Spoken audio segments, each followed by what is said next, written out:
Imagine this. You're driving home from work next Monday after a long day.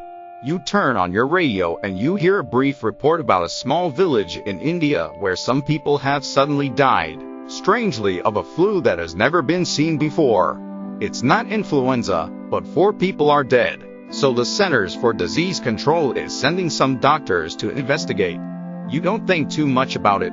People die every day, but coming home from church the following Sunday, you hear another report on the radio, only now they say it's not 4 people who have died, but 30,000 back in India. Whole villages have been wiped out. And experts confirm that this flu is a strain that has never been seen before. By the time you get up Monday morning, it's the lead story. The disease is spreading. It's not just India that is affected. Now it has spread to Pakistan, Afghanistan, Iran, Iraq, and Northern Africa. But still seems far away. Before you know it, you hear this story everywhere. The media have now coined it the mystery flu. The president has announced that he and his family are praying for the victims and their families, and are hoping for the situation to be resolved quickly. But everyone is wondering how we are ever going to contain it. That's when the president of France makes an announcement that shocks Europe. He is closing the borders. No one can enter the country. And that's why, that night, you're watching a little bit of CNN before going to bed. Your jaw hits your chest when a weeping woman's words are translated into English from a French news program. There's a man lying in the hospital in Paris dying in the mystery flu. It has come to Europe. Panic strikes. As best as they can tell, after contracting the disease, you have for a week before you even know it. Then you have 4 days of unbelievable symptoms, and then you die. The British close their borders, but it's too late. The disease breaks out in Southampton, Liverpool, and London, and so on. And on Tuesday morning, the President of the United States made the following announcement. Due to a national security risk, all flights to and from the United States have been cancelled. If your loved ones are overseas, I'm sorry. They cannot come home until we find a cure for this horrific disease. Within 4 days, America is plunged into an unbelievable fear. People are wondering, what if it comes to this country? Preachers on the television saying it's the scourge of God. Then on the Tuesday night, you are at church for Bible study when somebody runs from the parking lot and yells, "Turn on the radio, turn on the radio." And while everyone listens to a small radio, the announcement has been made. 2 men are lying in the hospital in New York City, dying of the mystery flu. It has come to America. Within hours, the disease envelopes the country. People are working around the clock, trying to find an antidote, but nothing is working. The disease breaks out in California, Oregon, Arizona, Florida, Massachusetts. It's as though it's just sweeping in from borders. Then suddenly, the news comes out. The code has been broken. A cure has been found. A vaccine can be made, but it's going to take a blood of somebody who hasn't been infected. So you and I are asked to do just one thing. Go to the nearest hospital and have our blood tested. When we hear the sirens go off in our neighborhood, we are to make our way quickly, quietly, and safely to the hospital. Sure enough, by the time you and your family get to the hospital, it's late Friday night. There are a long line of people. And a constant rush of doctors and nurses taking blood and putting labels on it. Finally, it's your turn. You go first, then your spouse and children follow.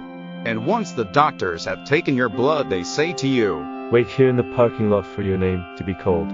You stand around with your family and neighbors, scared, waiting, and wondering quietly to yourself, what on earth is going on here? Is this the end of the world? How did it ever come to this? Nobody seems to have their name called. The doctors just keep taking people's blood. But suddenly, a young man comes running out of the hospital screaming. He's yelling a name and waving a clipboard. You don't hear him at first. What's he saying? Someone asks. The young man screams again as he and a team of medical staff run into your direction, but again, you cannot hear him. But then your son tugs on your jacket and says, "Daddy, that's me. That's my name they're calling." Before you know it, they have grabbed your boy. Wait a minute, hold on. That's my son. It's okay, we think he has the right blood type. We just need to check one more time to make sure he doesn't have the disease. 5 tense minutes later, out come the doctors and nurses, crying, hugging each other. Some of them are even laughing. It's the first time you have seen anybody laughing in a week. An old doctor walks up to you and your spouse and says, Thank you, your son's blood is perfect. It's clean, it's pure. He doesn't have the disease, and we can use it to make a vaccine. As the news began to spread in the parking lot, people scream and pray and laugh and cry. You can hear the crowd erupting in the background as the gray-haired doctor pulls you aside to say, I need to talk to you. We didn't realize that the donor would be a minor. And then, we need you to sign a consent form. The doctor presents the form and you quickly begin to sign it, but then your eye catches something. The box for the number of pints of blood to be taken is empty. How many pints? You ask. Then the doctor's smile fades and he says, We had no idea it would be a child. We weren't prepared for that. You ask him again, how many pints? The doctor looks away and says regretfully, We are going to need it all. But I don't understand. What do you mean you need it all? He's my only son. The doctor grabs you by shoulders and pulls you close, looks at you straight in the eyes, and says, We are talking about the whole world here. Do you understand? The whole world, please sign the form. We need to hurry. But can't you give him a transfusion? You plead. If we had a clean blood, we would. But we don't. Please, would you sign the form? What would you do? In numb silence, you sign the form because you know it's the only thing to do. Then the doctor says to you, Would you like to have a moment with your son before we get started?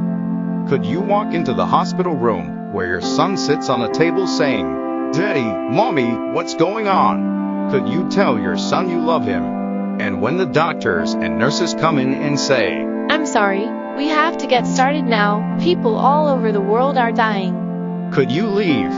Could you walk out while your son is crying to you, Mom, Dad, where are you going? Why are you leaving? Why have you abandoned me? The following week, they hold a ceremony to honor your son for his phenomenal contribution to humanity. But some people sleep through it. Others don't even bother to come because they have better things to do.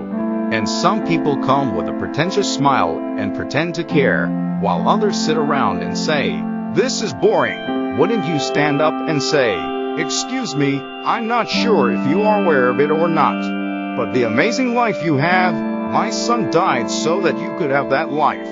My son died so that you could live. He died for you. Does it mean nothing to you? Perhaps. That's what God wanted to say.